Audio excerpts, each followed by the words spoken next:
हाँ तो भाई लोग, क्या हाल। अब देखो यार, T20 फॉर्मेट ऐसा है जहाँ पे हमेशा बल्लेबाजों की तूती बोलती है, लेकिन बॉलर का इम्पैक्ट भी कभी कम नहीं होता। देखो, जितनी वैल्यू ऑरेंज कैप रखती है उससे कहीं ज़्यादा मेरी नज़र में पर्पल कैप का जो विनर होता है उसकी वैल्यू ज़्यादा होती है। तो अब एक ऐसी लिस्ट बनाते हैं जिसमें हर टीम में से एक एक बॉलर को चुनेंगे जो पर्पल कैप की दावेदारी रखता हो। अब देखो, पहले एक डिस्क्लेमर दे देता हूँ कि मेरी लिस्ट है, यानी मेरे अकॉर्डिंग कौन सा बॉलर ऐसा है जो पर्पल कैप जीत सकता है। अगर तुम्हारी और मेरी राय में कोई अंतर है तो तुम अपनी राय कमेंट में लिख के दो, और अगर अपनी राय मिलती है तो भी कमेंट में लिखो भाई लोगों, और चैनल को सब्सक्राइब और लाइक ज़रूर कर देना।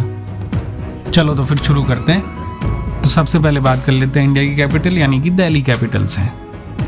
तो मेरी नज़र में दिल्ली के कप्तान ऋषभ पंत के पास जो सबसे बड़ा तुरुप का इक्का है वो होगा कुलदीप यादव। अभी रीसेंट परफॉर्मेंस तुमने देखी होंगी कुलदीप यादव की, और भाई जिस फॉर्म में ये चल रहा है ना, मुझे कोई शक नहीं होगा कि इस साल पर्पल कैप कुलदीप यादव ही जीत जाए। अब दिल्ली के बगल से होते हुए अपन चल लेते हैं पंजाब की तरफ। और पंजाब में तो देखो सीधा साधा एक नाम है अपने पास, और वो है सैम करन। भाई ये छुटकू सा बॉलर ज़बरदस्त बॉलिंग करता है और ज़रूरत पड़ने पर ताबड़तोड़ बल्लेबाजी भी कर लेता है। तो मेरी तरफ से पंजाब के लिए बेस्ट बॉलर होगा सैम करन। अब पंजाब तक आए तो राजस्थान भी चल लेते हैं, और राजस्थान में मेरे नज़र में सबसे बेस्ट बॉलर होगा अपने यूजी भाई।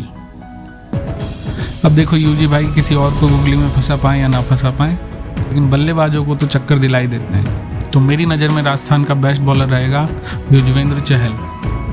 अब राजस्थान से थोड़ा नीचे चलते हैं गुजरात की तरफ, और देखो गुजरात टाइटंस में तो देखो सीधा सीधा सा हिसाब है। एकमात्र ऐसा बॉलर है जिसका इम्पैक्ट हर बार एक ही जैसा रहा है और ज़बरदस्त रहा है, और वो है राशिद खान। जी हाँ, राशिद खान।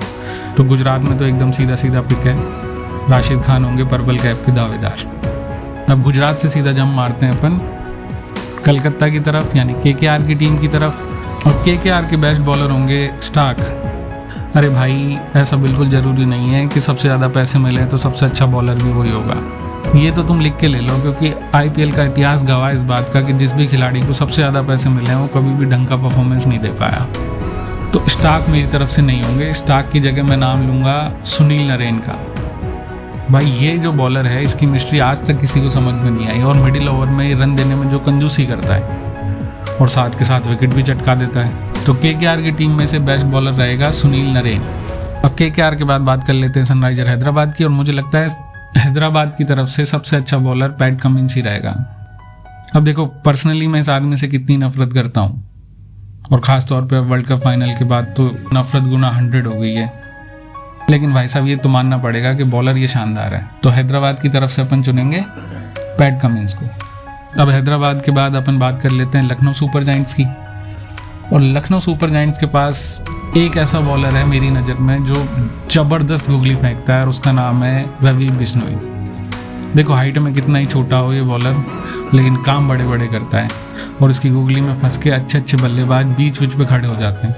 तो मेरी नज़र रहेगी रवि बिश्नोई के ऊपर। अब लखनऊ के बाद बात कर लेते हैं आपकी, मेरी और सबकी चहेती team Mumbai Indians, Chennai super king, अरे ना, रॉयल चैलेंजर बेंगलोर, अपनी RCB जो हर साल दिल फेफड़े गुर्दे तो जीत ही लेती है, चाहे कब जीते ना जीते। अब देखो, RCB अपनी बल्लेबाजी के लिए जानी जाती है, लेकिन बॉलिंग भी इस बार डिसेंट सी है, और मेरी नज़र में दो बॉलर हैं जो इस बार इम्पैक्ट डाल सकते हैं। एक होगा न्यूजीलैंड का लॉकी फर्ग्यूसन, और दूसरे अपने मियाँ भाई, जी हाँ, मोहम्मद सिराज। और मोहम्मद सिराज जिस तरीके की फॉर्म में चल रहे हैं, तो मुझे लगता है कि इस बार RCB की तरफ से पर्पल कैप के दावेदार रहेंगे मोहम्मद सिराज। अब बचती हैं IPL इतिहास की दो सबसे सफल टीमें।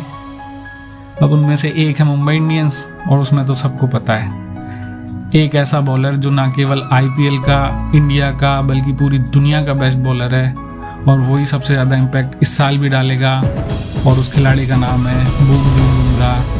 जी हाँ, जसप्रीत बुमराह। तो मुंबई की तरफ से तो एकदम क्लियर पिक है जसप्रीत बुमराह। और अब बात कर लेते हैं चेन्नई सुपर किंग की।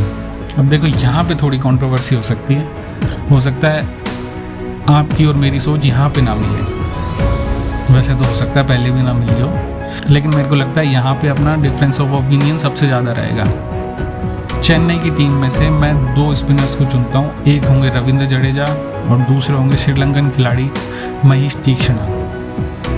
और इसमें भी मैं तीक्ष्णा को जड्डू भाई से ऊपर रखूँगा, और सीएसके की टीम में से मेरी तरफ से पर्पल कैप का दावेदार होगा महेश तीक्ष्ण। तो देखो ये हो गए मेरी तरफ से तो पर्पल कैप के दावेदार। अब कमेंट सेक्शन में अपने अपने दावेदार लिख दो। हर टीम में से एक एक बॉलर का ही नाम लेना है, ये नहीं कि तीन चार नाम दे दिए। और मुझे बताओ कि तुम्हारे टॉप 10 बॉलर कौन से होंगे जो पर्पल कैप इस बार जीत सकते हैं। तो भाई लोग यहीं पे अपना वीडियो ख़त्म करते हैं। अब देखो लाइक शेयर और सब्सक्राइब की मैं बोलूँगा नहीं, पर तुम कर दोगे ना? कर ही देना यार, कौन सा पैसा लग रहा है इसमें। तो लाइक शेयर और सब्सक्राइब। मिलते हैं अगले वीडियो में, तब तक के लिए टाटा बाय बाय।